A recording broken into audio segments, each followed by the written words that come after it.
All right, so here we are back for part 2, where we're looking at the number story problems. Okay, we were working on this week, we've been working on figuring out the words that are the clues for us to figure out if it's addition, or the clues to help us with subtraction. Today is where we're really going to have to use that knowledge, using these little posters to help me know. If it says in all, that means I'm trying to add. If it says all together, I'm adding. But if it says how many more, right? More might mean add, but how many more is going to be subtract.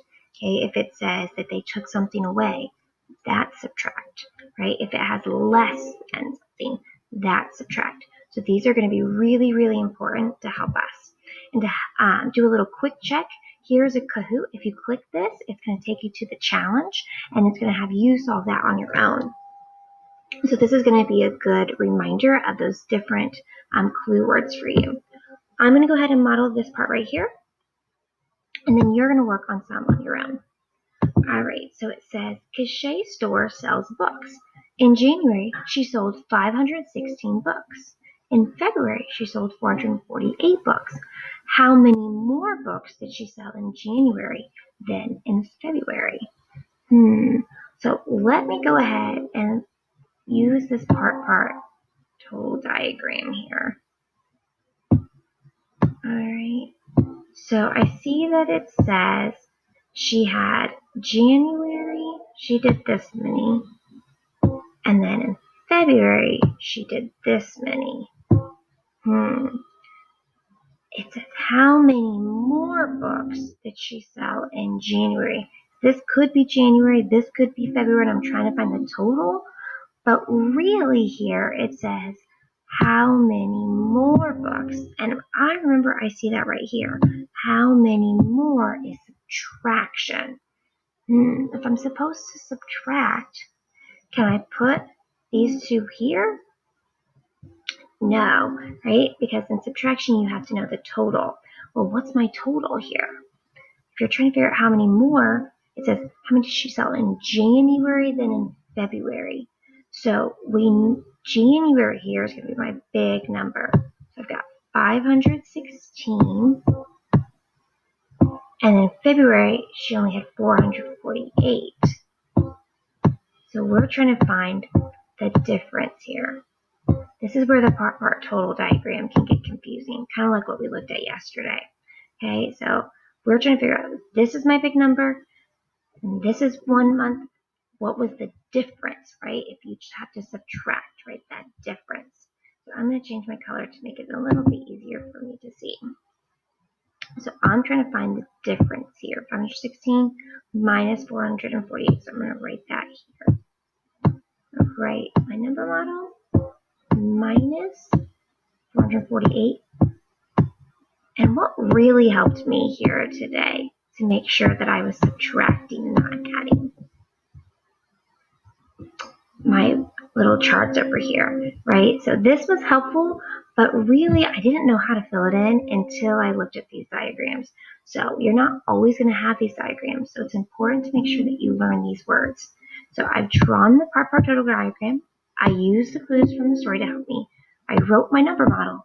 So now I need to actually solve it and subtract. So 516 minus 448.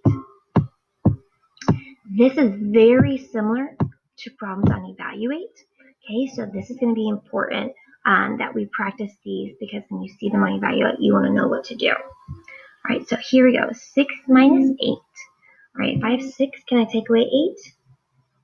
No, so I need to borrow from my neighbor. So if there's 1 here, 1 minus 1 is 0. Sometimes I know we don't like to write that, but for this one, that is the correct answer.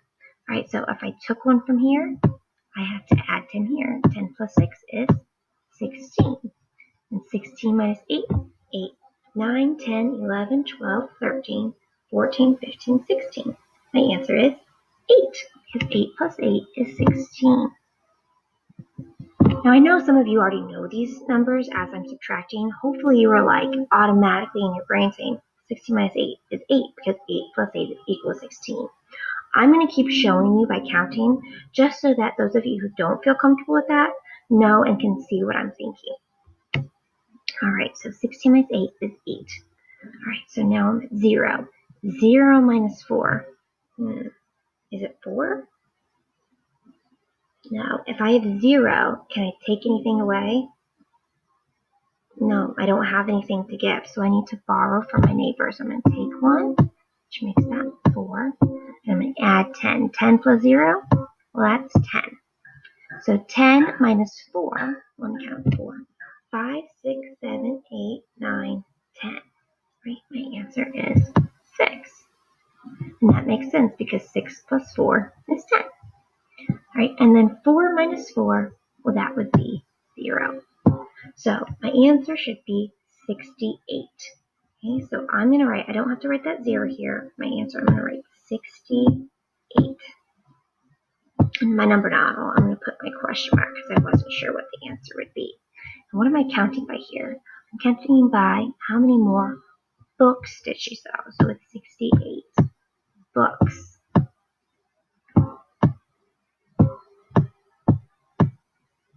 And I'm going to go ahead and look. I solved the problem, but how can I check to make sure I have the right answer? Well, I'm going to do the opposite. What's the opposite of subtraction? Right, addition. So I'm going to take my 68, and if I do 448 plus 68, I should get my big number of 516. Let's see, 8 plus 8, okay, that's 16. Carry the 1.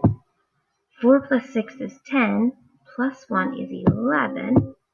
1, and then 1 here, and 1 plus 4 is 5.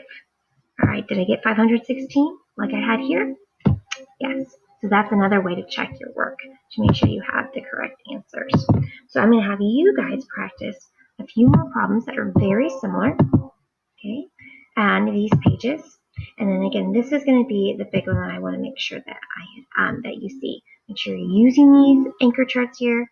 You can use the success criteria. Make sure you write your answers on the line with your number model. Here's a reflection to kind of tell me what was challenging, what did you think was easy, and then maybe something that was too hard. If you would still like some extra practice, here is going to be the computation problems that you can work on. And then here is if you need more practice with the word problems, okay, like what we just looked at. And then here are some games that you can play as well. All right, thanks guys. Have a great day. Bye.